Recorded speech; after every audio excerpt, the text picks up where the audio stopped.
What happens when a man who has stared down outlaws, criminals, and death itself for 7 decades on screen sits across from a talk show host who thinks political disagreement is a license to disrespect? What you're about to witness is one of the most unforgettable confrontations ever captured on daytime television. The moment when Clint Eastwood, the legendary icon who defined what it means to be tough in American cinema, showed the world that at 94 years old, he still doesn't suffer fools gladly. The studio went dead silent, the audience held their breath, and Joy Behar discovered that some men have faced down far worse than pointed questions from a television host. Before we dive into this incredible story, make sure to subscribe and drop your thoughts in the comments because, trust me, you're gonna want to talk about this one.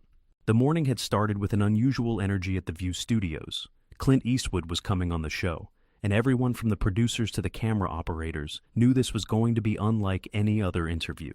At 94 years old, Clint remained one of the most respected figures in Hollywood history, a man who had transitioned from television actor to movie star to Oscar-winning director with a grace and determination that had earned him admirers across every demographic and political spectrum. Behind the scenes, sources would later reveal that Joy had been looking forward to this interview for weeks, but not for the reasons one might expect. She had never forgiven Clint for his speech at the 2012 Republican National Convention, the one with the empty chair that had become instant political legend. She found his conservative politics an affront to everything she believed Hollywood should represent, and today she had decided she was going to let him know exactly what she thought of him and his outdated worldview. The studio lights were warm as Clint took his seat at the famous table. He moved with deliberate economy, settling into the chair with the patience of a man who had learned long ago that rushing never accomplished anything worthwhile. The audience gave him a standing ovation that seemed to go on forever, and he acknowledged it with a slight nod, the ghost of that famous squint playing around his eyes. Whoopi Goldberg opened the segment with obvious respect. Our next guest is simply a legend. 7 decades in the entertainment industry, 4 Academy Awards, countless iconic roles that have defined American cinema. Please welcome the one and only Clint Eastwood. The applause continued as Clint settled back in his chair, completely at ease despite being the center of attention for millions of viewers. Thank you. Pleasure to be here. His voice was quieter now than it had been in his Dirty Harry days, but it still carried that distinctive rasp that had made him famous. That quality that suggested he had more important things to do than waste words. Sarah Haynes asked about his latest film, and Clint spoke with the concise precision that had made him legendary as a director. He talked about the story, about working with his cast, about why he still felt compelled to make movies at an age when most people had been retired for 3 decades. "I just like to work," he said simply. "Always have. Day you stop working is the day you start dying. I've seen it happen to too many friends. So, I keep working." The audience appreciated his directness. This was the Clint Eastwood they had come to see. Economical with words, but saying more with a sentence than most people said with a paragraph. For a few minutes, everything felt exactly as it should. Then Joy Behar leaned forward with that familiar edge in her voice, and the atmosphere in the studio shifted noticeably. "So, Clint," Joy began, her tone carrying an unmistakable challenge. "You've had quite a career. But I have to ask you about something that a lot of people have never forgotten. That speech at the Republican convention in 2012. The empty chair. Talking to an invisible Barack Obama. Don't you look back on that and cringe? Don't you think that was maybe the most embarrassing moment of your entire career?" The question was clearly designed to humiliate, to force Clint into either defending something controversial or admitting regret. Several audience members shifted uncomfortably at the hostile tone, but Clint's expression didn't change at all. He simply looked at Joy with those famous pale eyes that had made countless movie villains reconsider their life choices. "No," he said simply, "I don't." Joy seemed thrown by the brevity of his response. "But surely you can see how it looked. A legendary actor up there rambling to an empty chair. People were saying you had lost it, that you were senile, that it was sad to watch." "People say a lot of things," Clint replied, his voice carrying no defensiveness whatsoever. "Doesn't make them right.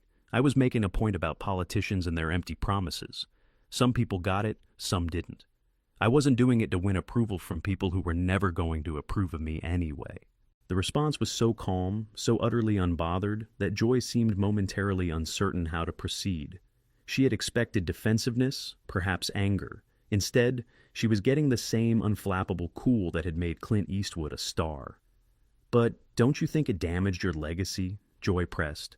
"Here you are, this icon of American cinema, and you chose to use your platform for partisan politics. A lot of people lost respect for you that night." Clint's slight smile carried no warmth, only a kind of tired amusement. "Joy, I've been in this business for 70 years. I've been called every name you can imagine. I've had critics write me off a dozen times, and I'm still here. You think I'm worried about what people thought of a speech I gave 12 years ago?" He leaned back slightly, completely relaxed. "I served my country in the army during Korea. I've made over 60 films. I've directed pictures that won Academy Awards. I've employed thousands of people over my career. That's my legacy. One speech at a political convention doesn't change any of that, no matter how much some people might want it to." Joy's face had tightened with frustration at her inability to rattle him. "But that's just it, Clint.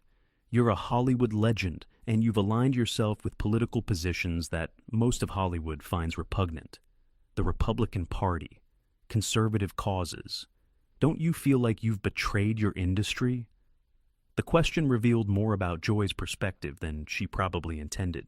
Clint's eyes narrowed slightly, and when he spoke, his voice carried a new edge. "Betrayed my industry? I've been making movies since 1955. I've created opportunities for hundreds of actors, writers, directors.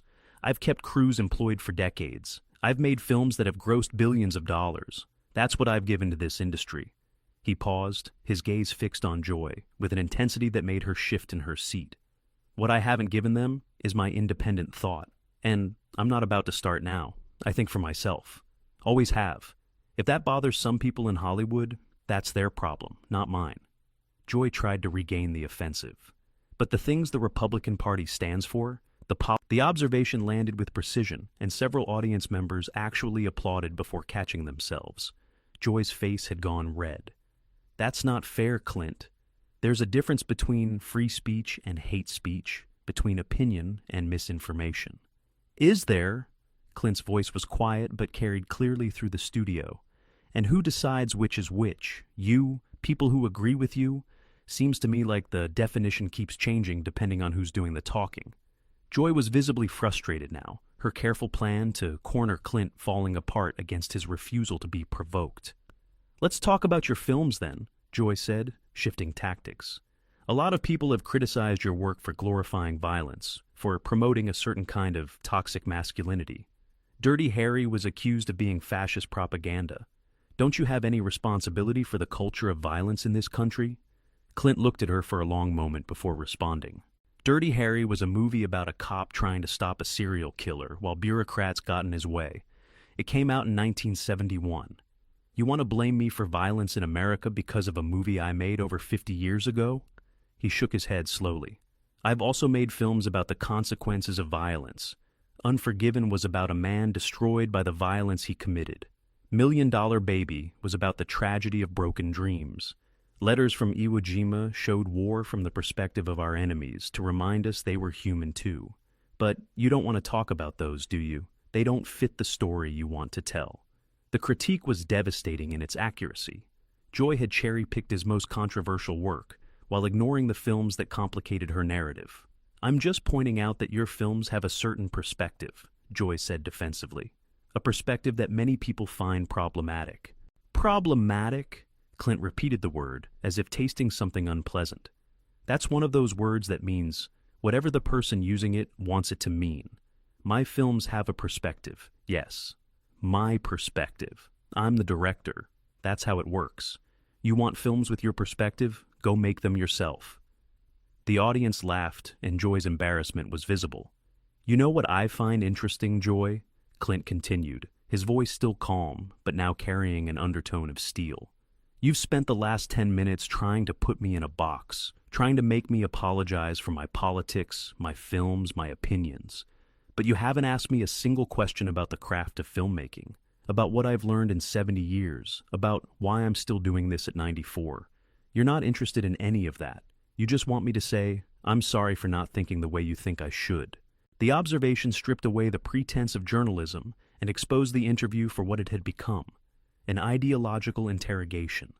"I'm asking the questions that our viewers want answered," Joy said, but her voice lacked conviction. "Are you?" Clint's eyebrow raised slightly. "Or are you asking the questions that you want answered? Because I've done a lot of interviews over the years, and most journalists are interested in the work. You seem interested in something else entirely." Joy tried to recover. "I'm interested in accountability. You're a public figure with enormous influence. Don't you think you have a responsibility to use that influence in ways that help rather than hurt? I make movies that entertain people and sometimes make them think. That's how I help. I employ people and treat them fairly. That's how I help. I served my country when I was young, and I've paid my taxes every year since. That's how I help." He leaned forward slightly, his presence suddenly filling the space. "What I don't do is tell other people how to think or vote or live their lives. That's not my job. That's not anyone's job, no matter how righteous they think they are." Joy seemed to be running out of angles of attack, but she wasn't ready to give up.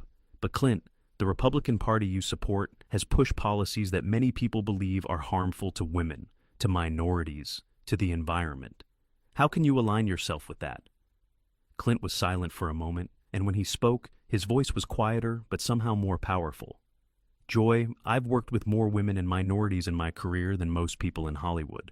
I've given opportunities to actors and directors who couldn't get them anywhere else. I judge people by their work, not by their skin color or what's between their legs. That's how I was raised, and that's how I've lived my life." He paused, his gaze unwavering. "As for the environment, I drive an electric car and have solar panels on my house. But I don't lecture other people about their choices because I figure they're adults who can make their own decisions. Seems to me that's becoming a pretty radical position these days." The audience laughed again, and Joy's frustration boiled over.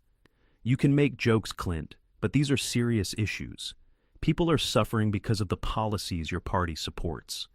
Clint's expression hardened. "My party? I'm a libertarian, Joy. I believe in individual freedom and limited government. I think people should be free to live their lives without politicians and TV hosts telling them what to do. If that makes me a villain in your eyes, so be it." He straightened in his chair, and despite his 94 years, there was something formidable about his presence. "Let me tell you something about suffering, since you brought it up. I grew up during the Depression. My family had nothing. My father moved us around California looking for work wherever he could find it. I know what it's like to be hungry, to be scared, to not know where your next meal is coming from." His voice carried the weight of lived experience. "I built everything I have through work, hard work, over many decades. Nobody gave me anything, and I've used what I built to create opportunities for other people. That's my philosophy. Work hard, treat people fairly, mind your own business. It's not complicated." Joy tried one more time. "But don't you see how that bootstrap mentality ignores systemic inequalities? Not everyone has the same opportunities you had." Clint looked at her for a long moment. "I was a poor kid from Oakland whose father dug swimming pools for a living. What opportunities do you think I had? I made my opportunities. That's what people do when they want something badly enough." He shook his head slowly. "You know what I think the real problem is, Joy? I think some people have decided that disagreement is the same as hate, that having a different opinion makes you a bad person. That's not how a free country works. That's not how adults should treat each other." The observation cut to the heart of the entire confrontation. Joy opened her mouth to respond, but Clint wasn't finished. "I've been around a long time. I've seen a lot of changes in this country, some good, some not so good. But the worst change I've seen is this idea that you can't respect someone you disagree with. That's dangerous thinking. That's the kind of thinking that tears countries apart." The studio was completely silent. Clint's words carried the authority of someone who had lived through enough history to understand what he was saying. "You came at me today with a lot of hostility, Joy. You questioned my politics, my films, my character. And you know what? That's your right. That's free speech. But here's what I want to say to you and everyone watching." He looked directly into the camera, his famous eyes holding the gaze of millions. "I don't hate you for disagreeing with me. I don't think you're a bad person because you see the world differently than I do. I just think you're wrong about some things, same as you think I'm wrong. And that's okay. That's what living in a free country means. We can disagree without being enemies." He turned back to Joy. I've made about 40 films as a director. Some were conservative, some were liberal, some were just stories about human beings trying to figure out their lives. I've never made a film to push an agenda. I've made films to entertain people and hopefully make them feel something. That's all any artist can do. He stood up slowly, his movements deliberate and unhurried. I came here to talk about my new film, and maybe share some stories from 70 years in this business. Instead, I got interrogated about my politics, like I was on trial for thought crimes. That's fine. I've faced tougher crowds than this. That famous squint returned, and for a moment, everyone in the studio saw the man who had stared down Lee Van Cleef in the Italian desert, who had dared punks to make his day, who had earned the respect of audiences for 7 decades. But I'll tell you something, Joy. The reason I'm still standing here at 94, still working, still relevant, is because I never worried about what people thought of me. I did the work. I trusted the audience. I stayed true to myself. That's the only advice I have for anyone, in this business or out of it. Do the work. Be yourself. Let the chips fall where they may. He nodded to Whoopi. Thanks for having me on the show. I appreciate it. And then, with the same unhurried calm that had characterized the entire interview, Clint Eastwood walked off the stage, leaving behind a stunned studio and a host who looked like she had just learned a very difficult lesson about picking fights with legends. The audience erupted in applause that seemed to shake the building. Some people were standing, some were cheering. And Joy Behar sat at the table, looking smaller somehow than she had at the beginning of the interview, like someone who had brought a knife to a gunfight and only realized it when the shooting was over. What had started as an attempted takedown had become something else entirely, a masterclass in how to maintain dignity under fire, a demonstration of what real confidence looks like, a reminder that some men have faced down so many challenges in their lives that one more hostile interviewer is nothing but a minor inconvenience. And as the studio fell into reflective silence, one thing was absolutely clear. Clint Eastwood had walked into The View as a legend and walked out having reminded everyone exactly why he had earned that title. Not through anger or cruelty or matching hostility with hostility, but through the quiet, unshakable certainty of a man who knew exactly who he was and didn't need anyone's approval to keep being it. The aftermath of that interview would dominate conversations for weeks. Clips of Clint's calm, devastating responses would be shared millions of times across social media. Think pieces would be written about political discourse, about respect across ideological lines, about what it really means to be confident versus what it means to be loud. Some would praise Joy for asking tough questions. Many more would note that there was a difference between tough questions and hostile interrogation, and that Clint had revealed that difference simply by refusing to play the game she wanted him to play. But perhaps the most lasting impact was something harder to measure. In a media landscape that rewarded outrage and conflict, Clint Eastwood had demonstrated that dignity was still possible, that you could disagree without being disagreeable, that real strength wasn't about dominating others, but about being so secure in yourself that others' attacks simply couldn't land. At 94 years old, he had given a masterclass in something that seemed increasingly rare, being an adult. What do you think about this incredible confrontation? Was Joy Behar out of line, or was she just doing her job? Drop your thoughts in the comments below, and make sure to subscribe for more stories that will absolutely leave you speechless.